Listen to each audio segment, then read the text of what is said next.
Welcome to the install with Greg Cosell of NFL Films. That's the main man himself, Greg Cosell, hanging out with us. I'm Buck Rising, along for the ride with the rest of you all. Greg, we are 2 weeks away from training camp here in Middle Tennessee, and I'm certainly excited about just having something to talk about in the July doldrums. But I know for you, it's always a grind, and you're always focused on the tape study, and before long, it'll be right back in our laps.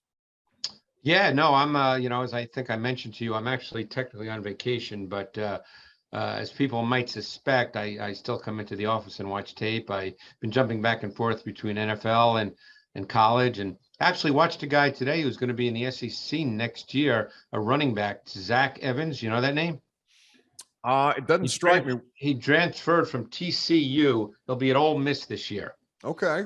And he actually, because I normally just look up guys' backgrounds, he was a top 10 recruit in the country coming out of the state of Texas and ended up going to TCU.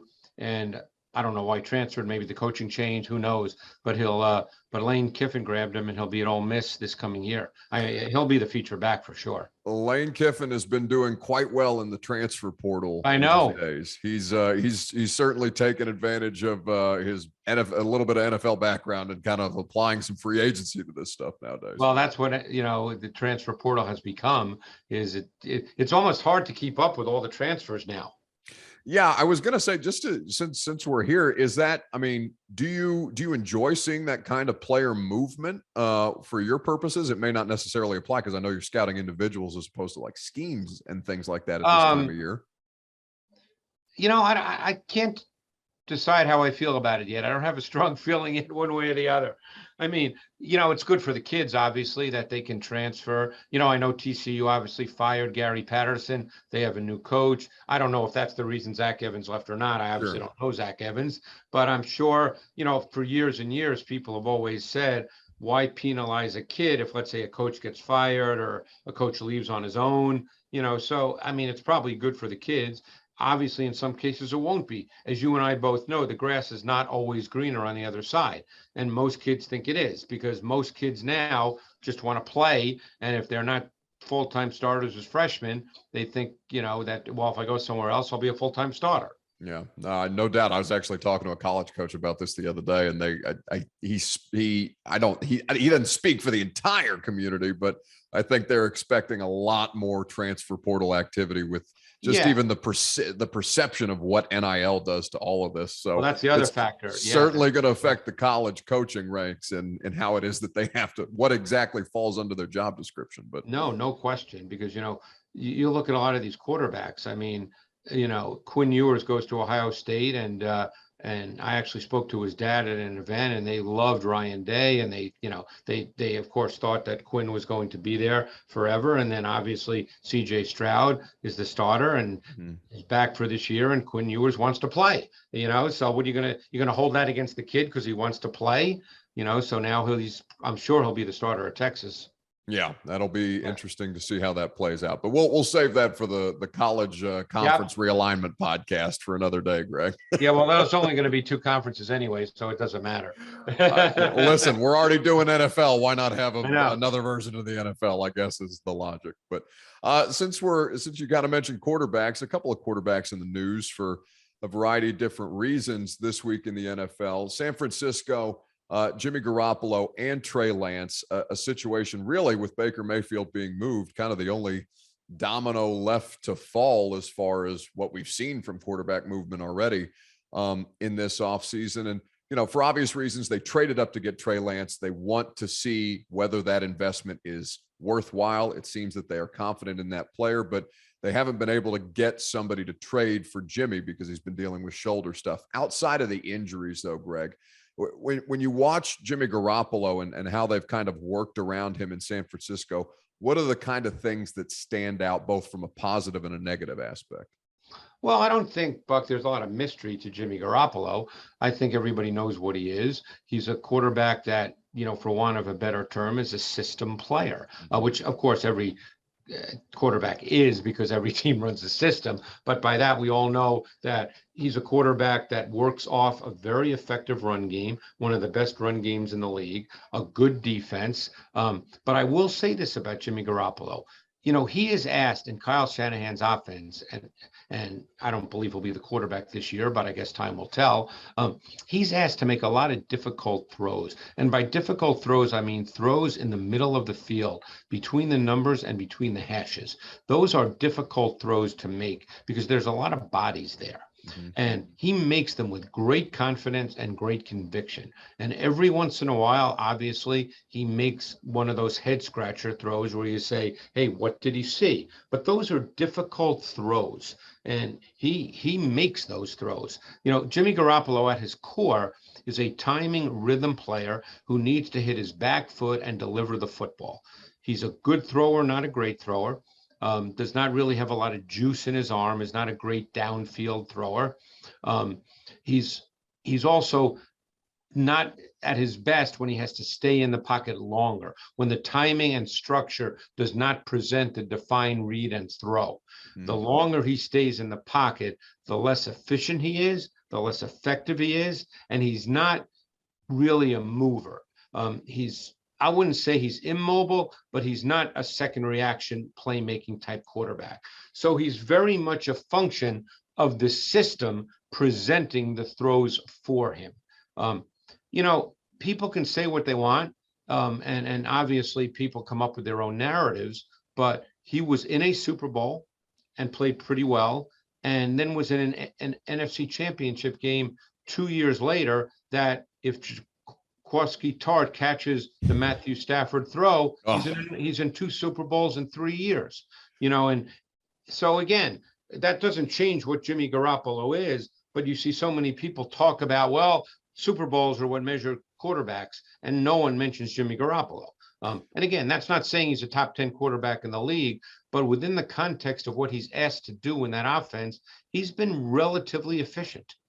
Well, and I mean, it's just even the mention of that dropped interception, man, that makes me hurt for Jaquiski Tartt. That was such a bad one, right in the chest. Yep. Against the Los Angeles Rams. But Greg, we had I'd asked you about the GM Journey podcast before we started recording our show, because I've been fascinated by the conversations that Thomas Dimitroff is having with general managers across the league about things like this specifically, right? Where you're looking at whether you want to do it rings, right? The Michael Jordan argument for success in sports, whether you want to do it with advanced analytics that are parsing football or baseball or any other sport that you apply them to so far down the line that you kind of get lost in how much information is being provided, even if it's, lending itself to how we evaluate players.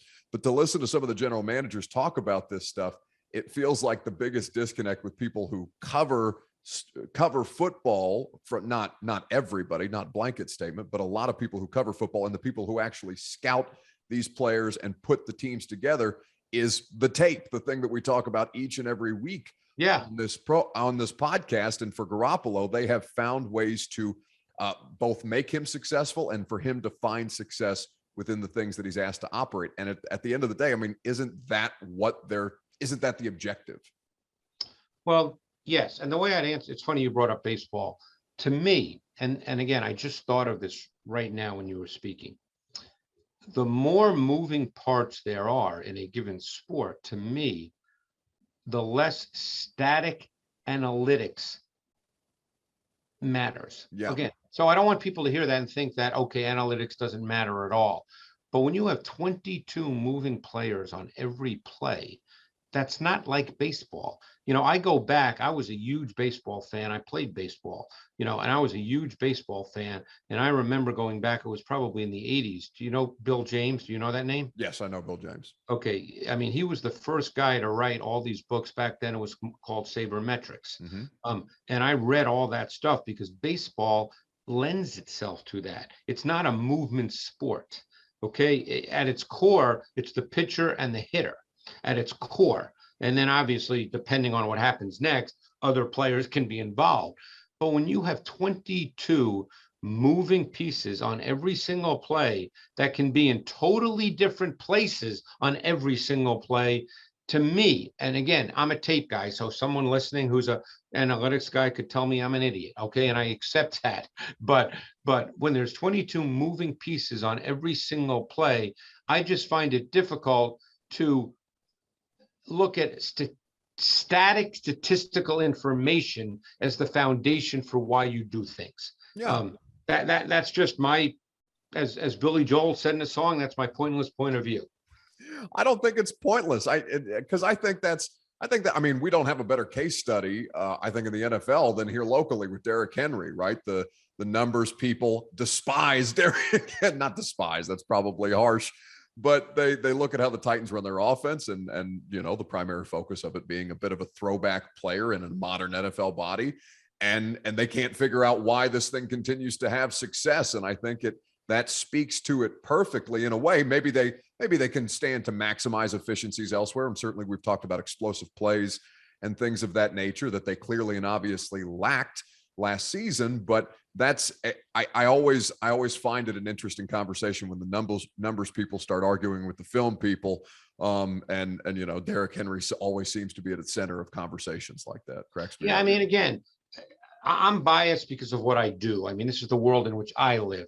You know, there's only so many hours in a day, and I do have a job, so I can't, as much as I love watching tape, you know, it's not as if I can just sit and watch tape, 15 hours every single day.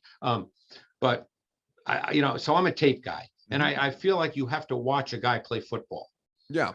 And that's basically the conversation that I just listened to with John Robinson and Thomas Dimitroff. That was basically what the argument was. Not even an argument. It's just like, we have to see if he's a good football player, and then if we have numbers that indicate just how good of a football player he is, then great. But we have to scout the film first.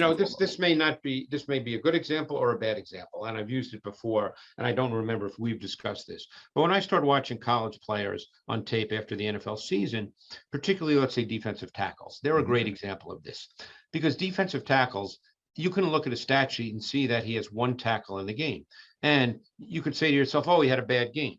But then, because that guy is a guy I have to watch, if I put the tape on, he could dominate the game at his position and have one tackle. Yeah. And like I said, I don't know if that's a good example or a bad example, but I think you have to watch guys play football.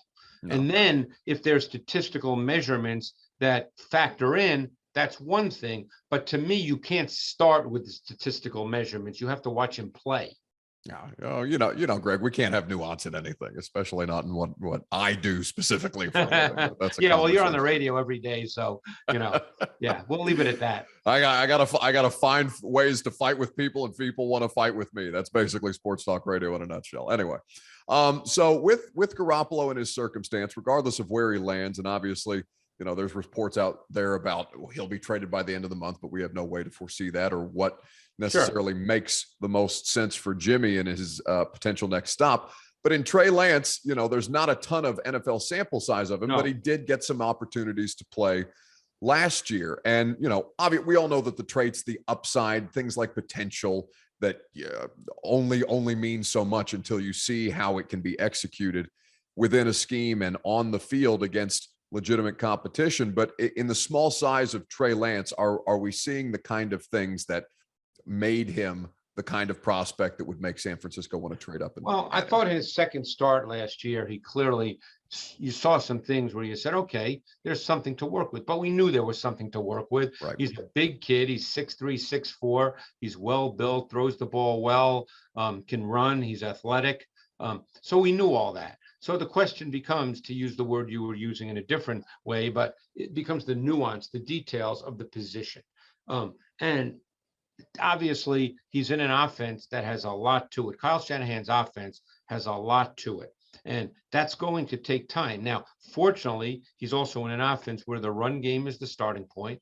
They play with a fullback over 40% of their snaps. So very often, because of that, they pretty much know what they're going to get defensively. They know what they're going to get with personnel defensively. More often than not, they'll know what they're going to get from coverage perspective. So all this gives Trey Lance more pre-snap and more game plan information. So ideally, that helps him develop mentally so that physically he can perform. I think that we really don't know exactly what Trey Lance will be early in the season. The Niners have a good team. I would think, and again, you never know this because ultimately teams have to win games. You would think if they make the decision to go to Trey Lance, and obviously if Garoppolo is traded, that decision's made. But if Garoppolo happens to still be there, you would like to think that if Trey Lance, let's say, gets off to a bad start week 1, that they're not going to bench him. Right. Because then you get into that whole issue, and that makes it really difficult for a young quarterback. But we know they have a run game. They'll have Elijah Mitchell back. He's a second-year back. They drafted a back in the 3rd round who I think's a really good player for them, Ty Davis-Price from LSU, who I think really fits their run game scheme really effectively. So they're going to run the ball, and they're going to run the ball out of base personnel, and they've got a solid defense. So, Lance is in a situation, it's essentially going to be his rookie year. He's in a situation where he's not going to be asked to throw it 40, 45 times a game. And it's not likely there'll be in many games where he has to put up 35 to win and compete. Yeah. The Lance Garoppolo thing, it seems we get less and less patient every year when it comes to quarterbacks specifically, Greg. Just, people who not coaches or people who are studying the film and are applying this in a practical sense. But I think generally there is less and less patience for young quarterbacks who may need some time to develop. Not every situation is created equal. Not every Patrick Mahomes has an Alex Smith to sit behind, but every once in a while it works out. And it seems to have legitimately benefited him in an obvious way outside of what his talent is alone. And I think that Trey Lance is in a similar situation. And that's a shame because you talk to coaches, obviously, because of what you do. And I talk to a lot of coaches, and coaches will tell you that, the real process, obviously there are quarterbacks that can have success year 1. We know that. Okay. But the real process, it takes 2, 3, 4 years, before quarterbacks really learn, because there's so many things you have to learn. Number one, you've got to learn how to master your offense. That's first and foremost. Okay. Then you have to learn how to master defenses in the NFL, both in a general sense and then specific to opponents, because you don't see a lot of the multiplicity of defense that you do in the NFL in college. Right. And the whole symmetry of the game is different, Buck, because of the hash marks. So the balance as a quarterback, when you drop back in the NFL, the balance of people on the field is totally different in the NFL than it is in college. Throwing the ball in the middle of the field in the NFL, is really difficult for young quarterbacks, because in college, with the field so spread out, it doesn't look like in college there's a lot of bodies in the middle of the field. In the NFL, it looks like they're playing with 15 players. Yeah. So, that's just something you really have to understand. And that takes reps. That you can talk about that in the meeting room, you can show it on the iPad, but until you're out there, it's a whole different deal. Well, and that's not even including the operations of it, doing everything that needs to, to go down pre-snap within a 40-second play clock. And then, oh my God, what is this defense in front of me? And all of a sudden you're Sam Darnold seeing ghosts. Like, yeah, I mean, keep a couple of things in mind that people don't even think about. Number one, in the NFL, most teams huddle. So you've got to call plays, and you've got to call plays. We discussed this with Malik Willis. You have to call plays in a timely fashion, and you have to call plays like you freaking mean it. Okay, that's number one. Number two, most colleges, they don't huddle, so it's all tempo. So how do quarterbacks get the snap? They do it with hand claps. So they don't even know anything about cadence. They don't know how to stand at the line of scrimmage. No one thinks about this. They don't know how to stand at the line of scrimmage and yell out a cadence and maybe learn through their cadence. Oh, that defender moved. So now I just learned something about the defense, or how to, they don't know any of that stuff because and they haven't been brought up playing that way. So these are details that might seem minor, but they're not minor. No, they're critical. And it's something that I think a lot of people, just general consumers, and, listen, it's not people's job to follow this every day and to understand all the different things that go into it, but it does help give you better context as to why what is happening on the field is happening the way that it is. And that's all we're trying to do here. Yeah, that's Pete, one thing I've always tried to do is in my work, and obviously, like in anything, some people might like what I say and some might not. That's okay. But what I've tried to do is let people know that football, it's not complicated. It's just detailed with a lot of nuance. And it's a matter of how you go about teaching the nuance and the detail. In any business, that's why some people are better than others. Some coaches teach it better than others. It's just, how do you teach the detail, the nuance, the subtleties, the disciplines of whatever it is you're coaching, right? And because don't forget, a lot of players have to get it, not just one or two. Everybody has to get it. No, especially at this time of year, you're running around with 90 guys in all different kinds of position meeting rooms, and it's a bit of a cluster. Lamar Jackson also in the headlines here recently, Greg. He's due a contract. Now, we're not here to decide how many years or how much money Lamar Jackson should make, but I think Lamar is an interesting case study because of the way that he plays.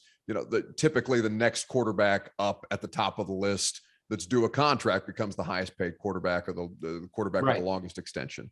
In the case of Lamar, his style, obviously there's so much athletic ability that he brings to the table. It is difficult to make Myles Garrett and Jadeveon Clowney look foolish on a field of play just by simply being a better athlete than they are. But with Lamar, I wonder how much you've kind of seen the evolution of quarterback with players like, even before him, Robert Griffin III, now with Lamar Jackson, and how that skill set has translated and evolved over the course of time, and basically how coaches have adapted their schemes to it, like John Harbaugh has. Well, what I did a couple of weeks ago is I watched all of Jackson's third down dropbacks from last year.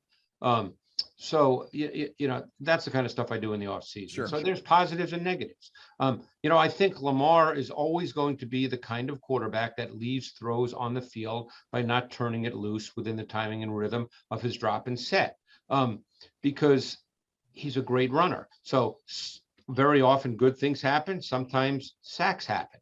But I think he'll always be that guy. Don't forget, there's no better second reaction runner in the NFL than Lamar Jackson. And that rare ability allows him to compensate for his lack at times of nuanced, subtle quarterback play from the pocket. Because, very few coaches might say this, or they certainly would have said it 10 or 15 years ago, but second reaction runs are a foundation of Jackson's game. Yeah. And I think if you're coaching Jackson, you accept that that's a true foundation of his game, because he's a rare athlete who's really good at it. Then the other thing about Jackson is, and there's many, we're not going to do this for a half hour, but he's not really a footwork balanced thrower with a firm base. That's not the way he throws. His feet always are moving.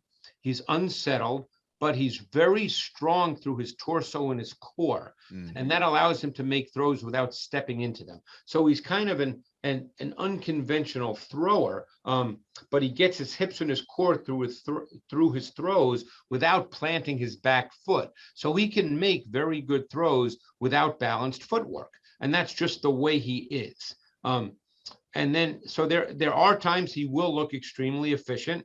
And there are other times he'll look very unconventional. And that, to me, is not likely to change. The thing that really stood out to me when I watched him last year was how much man coverage they faced on third down. Because I think the general reaction would be, man coverage, why are you going to play man with Lamar? If defenders turn their backs to play man, he's going to run. But they faced a ton of man. Defenses clearly challenged the Ravens on third down. And keep one thing in mind.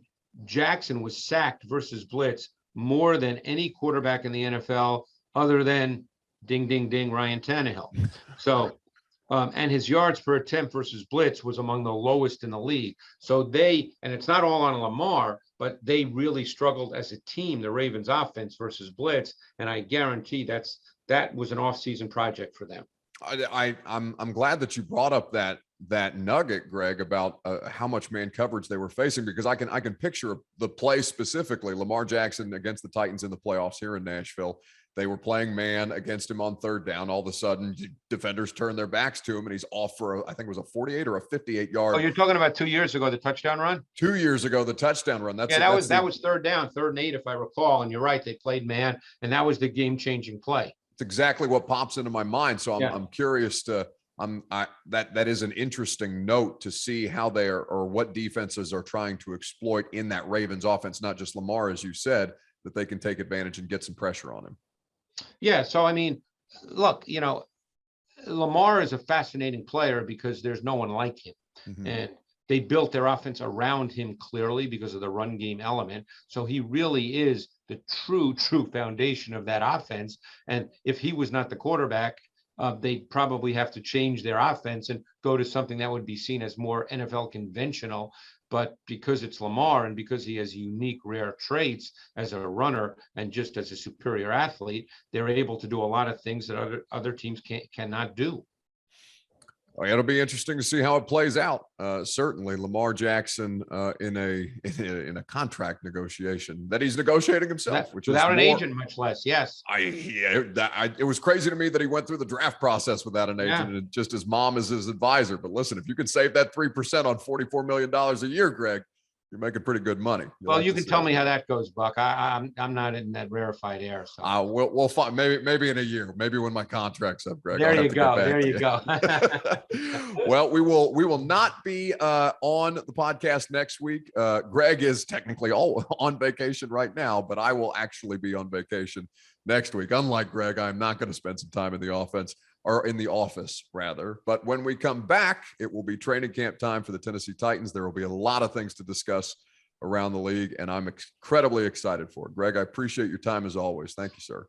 Well, appreciate it. Thanks.